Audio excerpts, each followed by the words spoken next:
Hi, everybody. I am Branden Sewell. I am the owner of Seal Pro Painting located in Central Florida. I'm also the host of the Off the Ladder podcast. We exist to help home service business owners learn so that they can lead well and ultimately live life off of the ladder. I'm excited about today's guest. I've got Nick Slavik with me, and Nick Slavik is the owner and founder of Nick Slavik Painting and Restoration. And Nick, it's a pleasure to have you on here today. Looking forward to our conversation. If you could, for the listeners, just give them a quick introduction to who you are, where you're located, a little bit about your company, and things like that. You got it. So this is technically my 33rd year in the industry. My dad started me when I was very young. I've owned my business for almost 18 years. It'll be 18 years this fall, my painting business. We are a residential repaint business with 25 to 40 people in it, depending on the time of the year. We also have a specialization in historic restoration, some fun stuff like mural painting and things like that.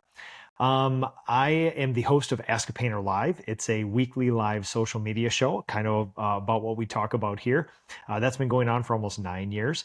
And I am the current board chairman of the PCA, the Painting Contractors Association. It's a 140-year-old nonprofit that serves our industries. And if that wasn't enough, I am a father of four and a husband. So that's a pretty rounded out full schedule. Yeah. Well, I've known of you for a long time, obviously being in the painting industry for a while myself. And, I've been on your lives. I've seen you on other podcasts. So I've seen you from afar. So it's really a pleasure to have the opportunity to speak to you. And I do appreciate you making the time. And, one of the things that I really love about this whole topic of getting off the ladder is deep inside is I feel like it's one of the best ways to elevate the industry, right? If we as owners and founders of our companies can better ourselves, become better leaders, and lead our teams and lead better companies, it's going to help to professionalize and make the industry elevate. And so you're probably familiar with Jason, and goodness, his last name is blanking on me. Is it Paris? Yes, Jason Paris. I heard of him. Yeah, so I've had Jason on here, and we had a great conversation about that. And I'd love to like talk a little bit about that with you too, because obviously you have a very diverse perspective when it comes to our industry, being the leadership position that you're in. Um, and just you have the opportunity to, I would assume, to see a lot of different styles of painting companies, leadership styles, hear of different ways that people are leading and moving their companies forward. And so I'm just curious to hear from you. We talked about you had mentioned before the show that there's these myths that we hear about companies, right? And I think there's probably some myths that I believe that might be holding me back, or there's myths that listeners that are tuning into this believe about what a painting company should look like and what success looks like. And I'm just curious to jump into some of that. One of the things that Jason and I had talked about was like this whole topic of employee-based companies versus subcontracting, and what's the best way to really build a great company, elevate the industry and professionalism within the industry, and really have great success. And so I'm just curious from your standpoint, what is your opinion of that? What are you seeing? Where would you like to see the industry go? And what kind of feedback do you have for our industry to really improve and elevate ourselves? So if I'm hearing you, there's a few questions there. Is the main question subs or W-2? Yeah, so I think that's a part of it. And then I talked to somebody recently, so just to kind of get this out there, I think that the way is W-2s, right? I think maybe you could throw in some subs here or there, as needed, but I really love the idea of like W-2s and that model. Um, but I also had some myths that I believed about subs that like had me on this like track of like I'll never hire a sub. And then I met with this gentleman who has a very very successful company, and he's been in business for goodness longer than I've been alive. And I had the pleasure of sitting down with him for 2 hours, and I just was expressing my thoughts about it, and he kindly just corrected it, or I don't know if I would say corrected. He gave constructive criticism to my opinions and said, he basically said that I was ignorant on the topic, and because I was ignorant on the topic, that was creating some of the myths that I believed about it. Does that make sense? Yeah. Um, So and many of the, especially if we're talking about myths, I mean, you're talking to a guy who for 25 years lived and deeply held most of the basic myths in our industry because I never talked to another painter and I never had any data. And then I got a crash course over the course of 5 to 8 years of actually coming into contact with people like Jason Paris that will quickly and violently dispel those myths right. with data. And so they don't people don't do this to prove you wrong. They do it the right people do this to round you out and to open your mind to other things. So yeah, I mean, similarly, I've had that same thing. I thought the only good companies were W-2s. I thought subcontractors were hacks, and it was a cheap way to do stuff, and none of the subcontractors were good. And then I met this couple from Nashville called Harpeth Painting, and they only run subs, and they're in Architectural Digest because of the quality of their work. Mm. So it opens up your mind to many things. And so my answer is subs versus W-2. I say yes. Use them all. Why would Right. you limit yourself? Should you only do interior or exterior painting? Yes. Should you hire men or women? Yes. I mean, all this stuff is like, I wouldn't limit yourself. I would say whatever options you have, whatever capabilities you have, express them to the fullest extent. If that includes both or one of those, I would do that. Yeah. So obviously you're saying like you see companies that are doing this very successfully. I would assume like, so you see a company who's running all subs. I'm sure you see companies who are very successfully running all Yep. W2s. Do you think that this is something that I've kind of wondered in my mind is there a specific leadership style that is best suited for one or the other? Or do you think that it's simply like that each one of us has to learn how to do it the right way? And if we learn how to do it the right way and we know how to do it, then either can work. I'm just curious to hear what your opinion is on that because I'm sure you see both done well. Yeah, you want to talk about myths. When people say W-2s suck or subs suck, it's typically because they're not good managers or leaders. That's just me being honest, because for a very long time, I wasn't either.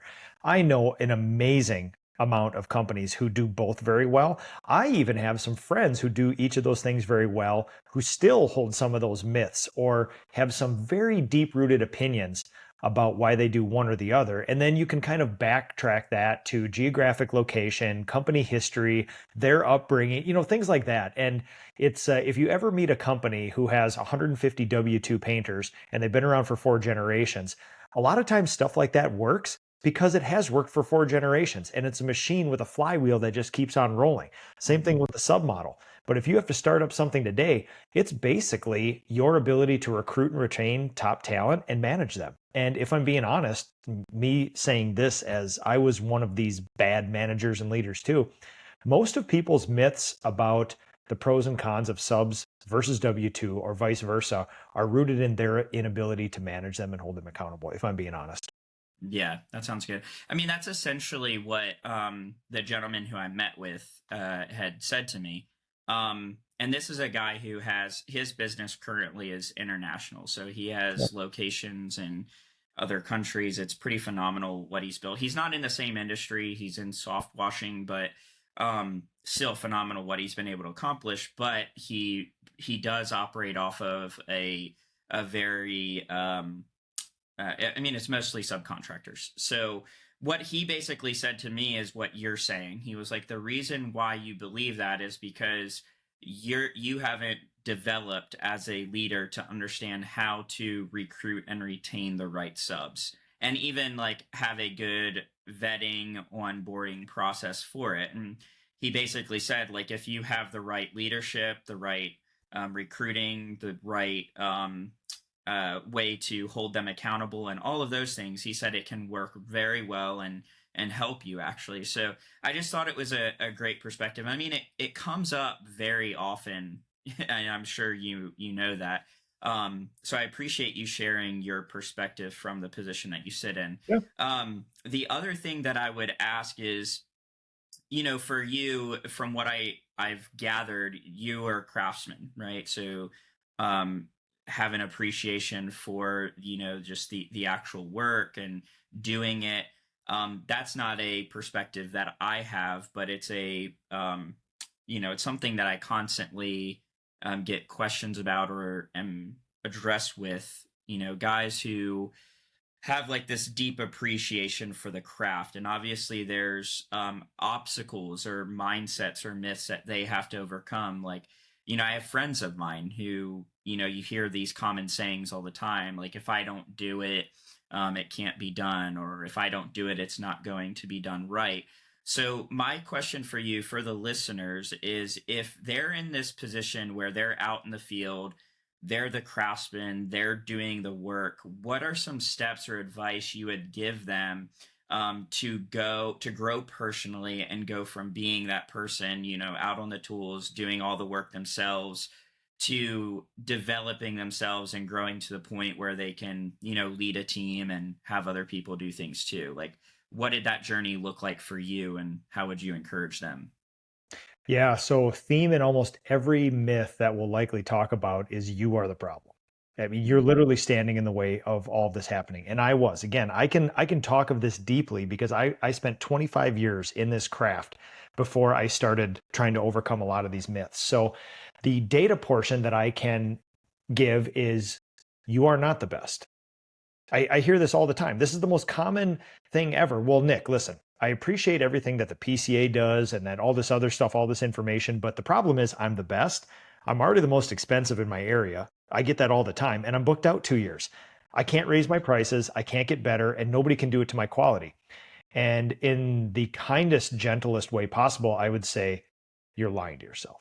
All of Mm-hmm. that is not true. I can Right. guarantee you with data, you are not the most expensive, right? Mm-hmm. Also, quality wise, I can guarantee you you're not the best as well. And if you're booked out 2 years from now, a simple math problem will tell you you're giving away your work. So, in the end, the data portion that I can add to this is, let's talk about a scale of 0 to 100. A 0 being the worst paint job ever, and 100 being theoretically perfect, which nobody has ever done, right? It's just an impossibility. It's like the temperature absolute zero. Theoretically, it's there. Nobody's experienced it.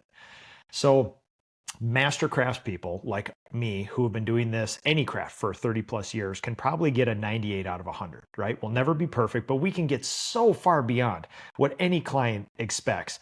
We'll only pick ourselves to death on it. My master craftspeople can do about an 88 to a 92. My apprentices can do about a 78, and my clients expect a 75. And when I say a client expects a 75, it's not that a client expects C work. A 75 is already better than any DIYer, any homeowner you can do, right? Mm-hmm. And they only expect and will pay for a 75. Even the minimalist trained human in my company can put out a 78, right? Mm-hmm. Nobody's perfect. There's always going to be flaws. But when somebody says I can't possibly hire anybody because nobody can do a 98 out of 100 like me, you know what? That's probably right, but you're also not the best. There's plenty of people that can do this better than you. You're not good enough to recruit them, and you don't have anything to offer them. Also, Mm-hmm. great, don't hire anybody, but then you're alone. And you're already doing 20 points higher than what the client will pay for. And Mm-hmm. you could bring somebody in, and you might have to help them out a little bit. You might have to look the other way. Some things might not pass your standard, but the objective of all of our companies is to exceed the client standards and not our own. Now, it's great if we can do that and keep pushing the craft as well, but that's not the goal. You can get Mm-hmm. paid for quality that's a lot less than what a lot of us would consider really, really world-class work. Right. Yeah, and I mean that's been my experience. You know, I know that it's probably there's a different emotional tie to the work than I have, since I didn't come from like a craftsman background. I came from sales in the industry. So, um sometimes it's hard for me, or I feel like I don't have the authority in a way to say that, and maybe some craftsmen don't really hear me because well, you wouldn't know, you aren't a craftsman, and but I do know what Another I've great excuse experienced. to not do Yeah, something, yeah. because I've said all this stuff before. Like, how could you? I mean, if you haven't for 20 years bled and sweat and commiserated and had an achy, all that's BS, man. Listen, typically the trades are hard on us. We martyr ourselves for them. We labor very hard. I mean, it's 92 degrees and 100% humidity out here. We got Mhm. 40 people out there sweating their brains out there today. To not come home with a little bit of that angst, and it's like, this isn't fair. Completely understandable, right? Mhm. But at some point, you got to come. If you can live in that world, and that's fine. But if you also want to grow a business, your ability to get out of that mindset is the only thing that's holding you back. Yeah.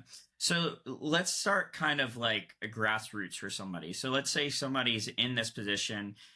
Can you go back to like what that process looked like for you? What were some of those first steps that you took that so maybe give some action items to the guy who's like, I'm killing myself. I'm working crazy hours. I've got so much work. I'm running myself into the ground. I need to hire a team. I just don't know where. I don't know how to start.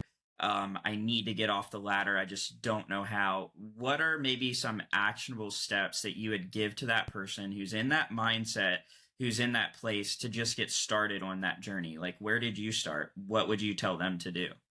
Very few people can do this alone. Me in particular. So you got to go find other people who are way better and farther along in seasons of life with you, and surround yourself with them and ask them for help. Humble yourself. Put your ego aside and ask them for help. And then once you form good relationships, you can kind of get into this coaching slash mentor slash accountability relationship. And it's amazing if you find the right groups of people, like the PCA, the Painting Contractors Association. You find a 140-year-old nonprofit where it's full of servant leaders. There's people that go out of their way. Like their purpose in life is to reach out and help other people, and sometimes they have a hard time finding worthy candidates. So you coming along as a worthy candidate is a great thing for them. I did that, and it's those people who very firmly but very empathetically called me on my BS, and that was the thing that got me out and spurred me into action. Yeah. I talk about that a lot on here, how, even, for myself, I just firmly believe in always having a coach or mentor of some sort. And I've had to, there's also been seasons where I've kind of changed my coaches. All right. Maybe You have one coach worked for me in one season, and then that I outgrew that and moved to a different coach. And, I've hired coaches for many different aspects, some specialty areas in my business, maybe a coach that specialized on marketing, or a coach that specialized on leadership. yeah. And, others who specialize more on like the numbers side of things and sales and um, profit and losses and stuff like that. So I usually recommend to those who listen to my podcast to get a coach and work on yourself. And, we often talk about like, you have to start with you, Mhm. work on yourself as a leader. Make sure that you are investing in yourself, reading, listening to podcasts, and I think that that has to do with humility. Like, you have to realize, hey, I don't know everything. I need help. And if I'm going to go to another level, I need to learn. So I'm often, you know, talking to guys about and gals about, that whole aspect of it, working on yourself and growing. So, early on in your business, you're doing the work by yourself, you move up, you start growing a team. Can you talk a little bit just about like what that journey looks like? What was the timeline for it, and what did it take? And if you could get, maybe a little bit more specific, like, did you go out on your own and hire a guy and work with him for a little while, and then eventually leave that guy by himself and hire some people to work with him, and then slowly grow that way? What did that growth process and transition look like for you? Yeah. So the macro timeline is, it took me from the day I decided to grow a big professional company. to the time where I would argue that I had the things in place and was kind of doing it was about 3 years. And that's what I find when I talk to a lot of even big coaching entities in the painting industry and then home service industry and stuff. When you follow a thing like EOS or Traction or some other sort of professionalization path, honestly, it takes about 3 years. Now you can get everything in place within a couple months, which I did. I just hammered and I got everything in place. But then to operate it, use it, and refine it took 2.5 years, give or take. And also during that time, there's a huge asterisk by that, which is the biggest thing that was holding me back. I could have done this in 18 months, but I was not a good manager. And I wasn't raised to be a good manager. I didn't have any examples of a good manager. So basically 3 years, I had the basis of it. We were operating what I would understand as a professional company. And about 5 years is when we really hit our stride, where, I got repetitions with estimators, coordinators, project managers, master craftspeople, subcontractors, ancillary trades. Like I really got enough repetitions in to understand what a management flavor and rhythm is. And then even leadership at that point of visioning for a company of that size. So yeah, 3 to 5 years. And generally what had happened is I had 3 young craftspeople working for me, and they had been with me for years, and we had 1 truck and 4 guys, and we just hammered. We were so good, so fast. We always surprised each other by how good and how fast we were on all these projects, just knocking them out over and over. It was kind of just like set it and forget it kind of stuff. We all knew what we were doing. All 3 of them left on a Friday night to go do what I would argue is pretty good pursuits. 2 of them went to go do religious mission work, and 1 of them went to go be a pilot to do religious mission work. And they all did, and it was great. And I was super pissed. And I was super proud of them at the same time. Because, you go from a really well operating, profitable form of company, which I would argue is one of the most profitable forms of a home service industry, is owner operator plus some people working around him. You really can sock away some money at that point. But they all left. And at that point, I was like, we need to do something different because it's an emotional roller coaster. So that's when I set off on the path to professionalization. 3 years, we had the basis. 5 years, we were really rocking and rolling. In my first year, though, I do a lot of very tightly controlled scientific experiments where we change one variable, look at the results, and then make decisions. But I also am very optimistic and I like massive action. So in my first year, I hired 2 people at a time, made them a crew, worked with them, trained them myself. The second they were a viable crew, I went and got other ones, and we built a company from 0 to 10 people in 1 year, doing all W-2 employees that way. And then the next year we went to 22. And then after that, I got a ton of repetitions in, and then we kind of just took it back down a little bit, but then built it up the right way. As the scientific experiment was, I need to see where this thing breaks. So let's just keep adding people till it breaks. And over a 2-year period, we got up to 22 people. And I did find out that my care for the client, sorry, I got a fly buzzing around here. Care for the client was not where I wanted it to be. The projects got done. We were profitable. It was fine. But one person running 22 people is not a long-term sort of strategy. So what I figured out was I spent 75% of my time each week doing project management. And in my company, project management is connecting a client, labor, and paint. And then the vehicle is the schedule, right? So 75% of my week was taken up with project management. So it told me the bottleneck there is project management. I hired my first project manager. We went back up and grew to about 2.5 million. And then, we just kept progressing after that. We added in the little Lego blocks of hired my first estimator. And then we had a silo. We had a project manager, an estimator, and enough painters to do 1.5 million. In my industry, your industry, it's kind of a math problem. That is a silo. Now, if you want to grow again, you just add another silo, an estimator, project manager, and enough painters to do 1.5 million. And we're at about that 3 million mark right now, operating professional finishing shop, subcontracting, part-time W-2s, full-time W-2s, and all sorts of fun stuff in between. So, right now, it's funny because as you're saying this without really thinking about in advance, I'm looking at myself and I'm like, that's kind of the track that I've been on. I used to, when I first started my business, it was all subcontractors, and then in 2022, I switched to all employees. And my whole initiative in that time, well, actually, so from 2020 to 2022, it was the transition. By 2022, I had all employees. and I had kind of hit that growth, and it was like pushed really, really, really hard, figured out what my mistakes were, and then kind of like rebuilt it, to where I'm right now. Where I'm at is with 10 guys. um and then it's, like you said, it's like trying to just duplicate that process over again. um One of the things that I have a question for you, when you're growing your team to that size, obviously, like, the quality matters, people matter. What kind of advice would you give to those who are listening who are growing a team on how to do that, how to grow the team, how to manage the people? Obviously, you said you had to learn how to be a manager. There's obviously mistakes you probably made along the way. Could you kind of speak to, like, what were some of those main mistakes that you made in managing people? What did you have to learn? How did you get better? And what does that look like for you now?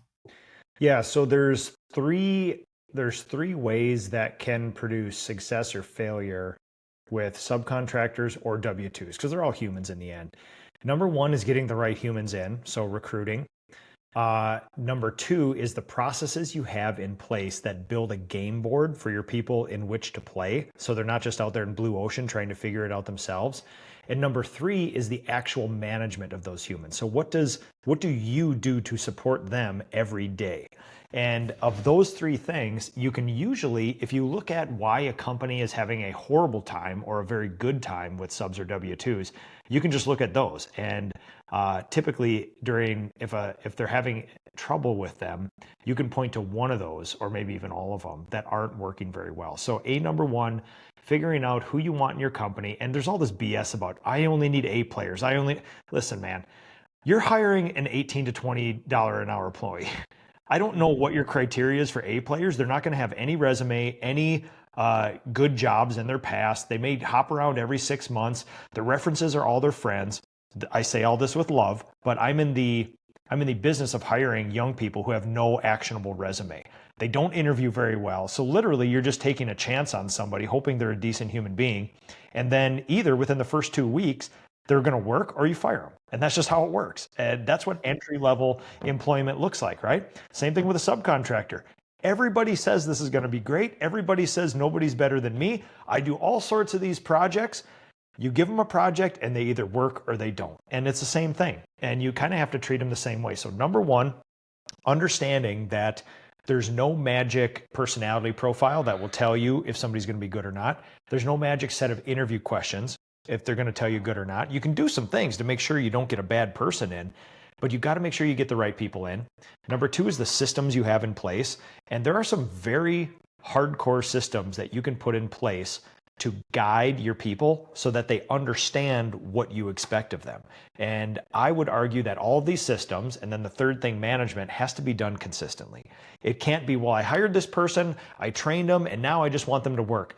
Humans, even us, need constant support. And I would argue the farther you go on the experience ladder, I mean, it could be down to that every 30 minutes somebody might need something in a company, right? So either you put a trainer in place to train that person shoulder to shoulder, or you have to do it. But that still exists. You can't just show them a standard operating procedure, watch a video, send them to a client's house and get it done. We know this, but in practice, we all do it because we don't want to train people. So getting the right people in, putting some systems in place. Something very simple is like our morning routine. At 8 a.m., every single crew owes me a project plan. Here's the budget. Here's my plan for hours. Here's what's going to happen today. Every day at 8 a.m., every day at 3 p.m., they have to confirm whether they're on track or off track. That helps with scheduling. It helps them understand. But it's also this skeleton of a framework of what we hold in this company as important are these time budgets, right? Because all of you want to do good work. That's never a problem here. I'm not trying to constantly push quality. The thing that we also need to do is get the heck out of these clients' houses because they're sick of us from being there so long. Mm-hmm. The third thing is the actual management. How do you interact with them? Daily, what does it look like? If you were to wake them up in the middle of the night and say, what is it like to work with Nick? They're going to say something, right? And it could be good, it could be bad. It's probably accurate, whatever it is. So it's those three kind of lumps. And I mean, the list of failures goes on a million times over in each one of those for me. I have failed more than I've succeeded with the with employing humans and subcontracting with humans. And I think most of us have if we're doing it right. Yeah, it's definitely super challenging. And like for myself, I had mentioned, I think briefly, like I just had a learning moment for myself. And that was, I like to be very kind. I like it, whether it matters or not. I'm a Christian and I hold to those morals very tightly. Um, and so I'm always trying to be very kind and compassionate towards my employees. And I've had mentors tell me, I've had business owners, I've even had some of my guys tell me, they're like, look, you're so kind and compassionate that you let people just walk all over you, and you want a standard, but you don't want to enforce a standard. You want to avoid conflict, so you allow whatever to fly, but then that creates a bad culture for the rest of the team, because when you let so and so get away with something, the people who are doing it the way that it should are getting upset because you're letting them get away with it, and they're like, well, why do we do it right if you let this person slide? So um it's kind of been a progression, but that was a big learning experience for me with managing my team. And I just had a meeting today with my entire team, and I just said, like, hey, I apologized to them. I said, hey, I'm sorry, where I failed to lead you guys, and I know it's affected everybody. And from now on moving forward, this is how things are going to be, and these are the standards that we're going to hold to, and this is going to be our process for holding that standard. And that was a hard conversation for me to have. And it wasn't in my nature, but that was just a growing experience that I had to have as a leader. So I think that the biggest disservice I think any of us can do as business owners is to have this expectation that we're somehow going to get it all right, and that we're not going to make the mistakes. I think you have to realize, like, I've been you've been obviously doing this much longer than I have, but I've had my own business for 8 years, and I've made so many mistakes along the way, and if I let like any of those mistakes um become the reason why I can't take the next step forward, then I wouldn't ever, have progress or grow. So I think what you're saying is really important. And I think that anyone who's listening to this has to like grasp that you can do it, but it's not going to be absent of like mistakes or failures along the way. Like, you're going to make those. Just learn from them and move forward and get better. Don't expect for it to just be smooth sailing, because it's not. No, management is a process, and I have about 5 meetings a week. I don't want to like overstress this and make this sound like it's more than it's not, than it is. But I have a meeting with a mentor. I have a personal performance coach. I have another performance coach, and I have 2 more meetings a week of friends and other entities that hold me accountable and coach me for this sort of thing. And all we do is talk about the interactions with humans. And Mhm. we don't even talk about clients anymore. All it is internally, management styles and processes. And, management is an action. It's not a noun, right? It's like, it's something that is never done. And if we're being honest, there are very few real good managers out there.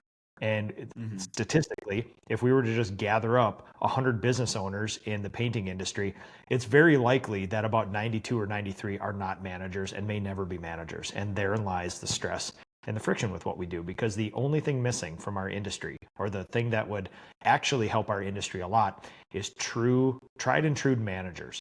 Not a founder trying to be a manager, a literal manager of human who can listen and ask questions and show some empathy, but also hold standards. And that's not the typical business owner. Typical business owner is a salesperson and a visionary. And Mhm. that's the opposite of a manager. Right, right. So now on that topic, like, where do you think different people find their place within that? So what I think is interesting, I want to say it's either Tommy Mello, or maybe it's Tom. What is Tom's last name? Oh my goodness, Tom of the contractor fight. I Oh, can't remember Reber, if it, huh? Reber, Tom Reber. yes. Yeah, sorry. So either Tommy Mello or Tom Reber. Funny that they have the same name, kind of. But I think it's either one of those two who have kind of like said like, hey, like some of you guys shouldn't be, business owners or running a business. You should be working for somebody who is like built to do that. I don't know if that makes sense, but um does that resonate with you? Do you believe that, or do you think that that plays any role in elevating our industry of saying like, hey, some of you guys should probably, instead of, maybe taking 20, 30 years floundering and struggling and trying to do something that you weren't made to do, maybe you should go be a really great craftsman for a really great company. Does that resonate with you, or do you think that everybody has a place to be a, you know leader of an organization, if you will, and really help to elevate the industry? And I hope that makes sense. It does. So one of the things that amuses me the most that Jason Paris has said in public, and especially during conferences, like he'll even open up some of his speeches, and I am going to clobber it. I can't do it as succinctly as him, but he will do something where he says, "Who here wants to be exceptional?" Right? And everybody's like raises their hand. He's like, well, put your hands down because only 5% of you statistically will ever be exceptional. There's a thing called a bell curve and, a statistical like outlay of where there's the normal people, there's the outliers, there's the high outliers and low, and it's just statistics, it's just data. And so it's funny, but it's true. And when you overlay it onto our industry, it's like, yeah, there's only 1 to 5% of all the painting businesses in the United States and Canada are large and professional. And by large and professional, we're talking $1 million or higher. We're talking Mm-hmm. 7 people or higher. So there's not that many people doing it. And that would tell you a couple things. Either it's very, very hard, which it is not impossible. There hasn't been enough people attracted to this trade, or the people in it haven't cracked that code yet. And when we look at it from an industry-wide thing, I think it's less of like, why aren't these people running big businesses, or aren't they capable? I think there's an origin story that kind of is a good indication of where we are, which is there is not enough big professional painting companies who have standard operating procedures, employee manuals, benefits, year-round work, a supportive management team, fulfillment, other good people there to employ a lot of these people.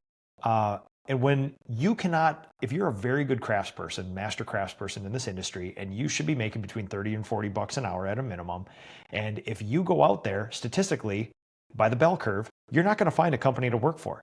You're going to find a painting company, but they're not going to have any of these things in place. So then what do? Mm-hmm. You start your own business. You say, well, screw it. If Branden will only pay me 35 bucks an hour, I'm starting my own and I'm going to charge 45 bucks an hour. Now you can see a good painter, might be a good business owner, but who knows, starts their own business because there's no other options. Well, they think they're just going to go out and paint for more money, but they're forgetting about free estimates in the evening, buying materials, doing tax accounting, profit and loss statement. And then they're like, wow, I'm so busy. Everybody loves me because I do good work. Let's hire on people. Well, now all of a sudden you got to spend all your time being a manager, doing all the business stuff for free. And then meanwhile, you're not doing the thing you love. And some people, I fought this for a lot of years. Some people find their way out of that, through that, in that, and some people fight it to a bitter end. But the greatest part of our capitalistic society is that you can't do that forever. Mm-hmm. A high pain tolerance and a very productive painter hand will extend that for you, but you can't do that for 30 years if it's not working. Nobody can do it for 30 years without, because we have things called mortgages and bills, and we have to buy food. So Yeah. there is a self-limiter to that. But I will say that, you know, I don't look at the people in our industry and say, you're never capable of leaders or being leaders. I'll say that there's, number one, there's not many good examples. I didn't have one. I left my own family business because I didn't align with core values. There wasn't a great example. And yeah, all those sort of things. There was no managers or anything. And I will say that if there was a bunch of very big professional painting companies, a person with my skills could make a hell of a lot more money being a painter and work a hell of a lot less than sometimes owning a business. But then there's a few of us who actually can grow a 25 to 40 person business, provide a whole bunch of great opportunities. And I can actually create more surplus value for those around me doing this than for painting myself. And sometimes that's a hard thing to come to terms with, but it is true. Yeah, that's really good. I think that unfortunately I don't know what the answer is to, you know, figuring out how to and I know I talked about this for a long time with Jason, and I know he has like what he's trying to do to elevate the industry and all of that. But I know that it's something that I would love to see happen, like just this elevation and professionalization of business owners and larger companies. Because the thing that even though I'm not a craftsman, I have a deep appreciation for the people who do the work, right? It's, you know, I tell my guys all the time, um, I feel like the trades in general are extremely undervalued. Um, you know, the work that the trades do, whether it's painting, plumbers, you know, HVAC, electrical, and the list goes on. I think they're undervalued. But I feel like painting can sometimes take an even like harder blow, you know, as far as being devalued. Um, but I think of like here in Florida, like we offer a ton of value as far as like making sure the outside of people's homes are protected against, you know, wind driven rain and storms. Like we have so many stucco homes that, you know, the paint is, it's literally the thing that protects it when we get these hard wind driven storms or rain through storms. We see so many homes that get completely damaged just from rain, wind driven rain, driving through stucco, cracks, things like that, and completely, you know, damaging the inside of people's homes. And it's like you're bringing value, you're protecting somebody's investment through the work that you're doing. And you know, it, you should value the fact that you're getting to do that, you're getting to bring that value to somebody's life of offering this work to them. And so I just feel like the people that do the work, I guess what I'm trying to say is I want to see them respected and valued, and greater opportunities made for them. And it's really hard, like you said, to do that when the expectation is to like hire somebody for $18 to $20 an hour because it's like devalued, I feel. Um, and so I would like for there to be this elevation, so it's like, okay, I can create careers for these guys where they can come in, like I can talk to a high schooler and say, hey, you can come into this trade and you can work for a really great company, and it doesn't have to be a dead end job, or you don't have to feel like you're losing in life because you became a painter. You can join this company, you can have dignity, respect for yourself, value for yourself, feel like you're a great contributing member of this community by the work that you do. And it's not some second class job. You are valuable. And then be able to pay a not just a livable wage, but a respectable wage, you know, where guys can feel like, okay, I can buy a house, I can take care of and provide for my family. And I truly believe that that's like what my guys deserve, you know. And sometimes that's really difficult to even provide. I was just uh, having a conversation with a customer in our community. They were arguing about bids that they got, and one of their bids was for like $3,000, and they were getting bids for like 8,000, and they didn't understand that. And I just said, you know, look, like it, and I broke it down for him. I was like, in order to pay a painter a respectable, livable wage, this is what they're going to have to make. This is what, you know, the cost would be for 5 days of labor to do your job. And if a, you know, a professional company were to come in and do that, they would lose money at the price that you're expecting that to be done for. And so I just feel like even a lot of guys kind of can bring the trade down by how they view themselves or view pricing jobs fairly. And I don't know if you have any opinions on that, but you know, it's like pricing can be a big issue for us. And I feel like if people don't understand business and they don't price jobs properly, they don't understand like the real cost of doing business, then they're pricing jobs way lower than what they should be. And it just drags the industry as a whole down because you don't understand how to price jobs properly to be profitable and to run a professional business. So I feel like it disservices us, and I don't know what the answer is to fixing that. Well, yeah, I travel around and we do anonymous pricing experiments where for the last 5 or 6 years at all of our industry events, I probably do about 18 a year. When I'm given the opportunity to give one of my master's classes where I open up my business to everybody and share some of the practices and look for feedback, we estimate the same 3 projects and we have for 5 or 6 years. And I aggregate all the data anonymously and then I present it back to the people in real time about market prices in your area. So I can go to Seattle and there could be 85 contractors there. We can all price the same exterior of a house. And in 10 minutes, I'll show them what the market rate is in that area. I'll show them highs and lows and the deltas between all that. And the most remarkable thing that I've seen over 5 or 6 years of doing that, we have thousands of data points with this. It's one of the coolest experiments I've ever done. There's a 94% difference between the highest and the lowest price between professional contractors across the entire United States estimating the same project, which is absolutely absurd because if you were to go try to buy a Ford F-150 and you went to 3 dealerships and there was a 94% price difference, 2 things happen. Number one, you feel like you're getting screwed, but you don't know by who. Is it the high? Is it the low? There's such a discrepancy. It leads to confusion. Number one. Right. Confusion leads to inaction. So now when we go out and a client gets 3 estimates to stain their deck and there's a 94% price differential in there, they're not trying to say, well, the lower is probably a cheap person, doesn't know what they're doing, and the more expensive, well, you're probably getting what you paid. They look at all of them and say, most of this experience was very unprofessional to me. There's an insanely wide thing of prices. I might not just do anything because I feel like no matter what my choice is, I'm getting screwed. And even if you show up in a nice button shirt and you have a tablet and all this, they may say, I don't know, but I might be getting screwed on the high end from that person because evidently that tablet costs money and they may be exploiting labor or other things. So that to me is, people like to think there's the boogeyman out there, this undercutter, this magical painter, yeah, at least in our industry, where it's like, there's this painter who knows exactly what everybody else charges. And he has all his job costing and all his metric-based bidding stuff down. And he can systematically charge 60% less because he wants to take a certain part of market share of all these other painters.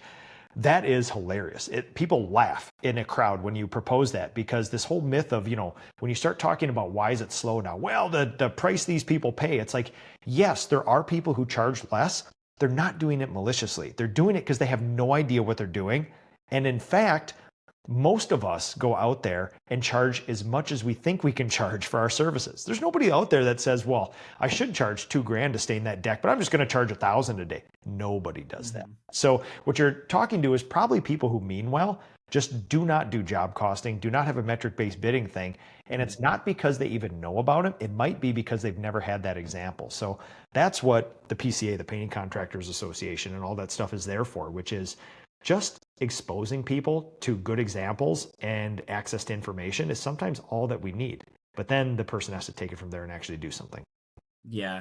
So there's so many painters out there. It's like, well, how do you reach all of them effectively to try and you don't.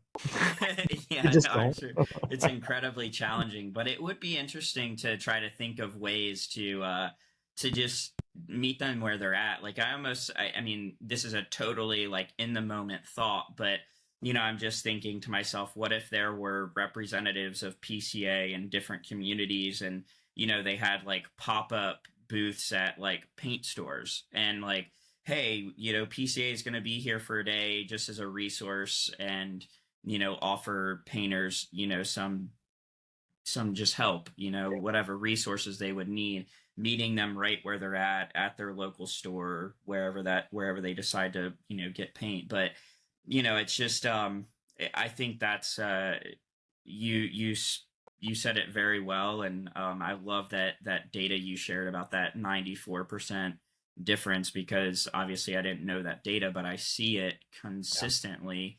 and it is very challenging. Excuse me. Especially when you, like, as myself, like I really want to create this very professional business and offer incredible value, not just, to our painters, but to our customers and our community, right? And really be able to invest in all three of those.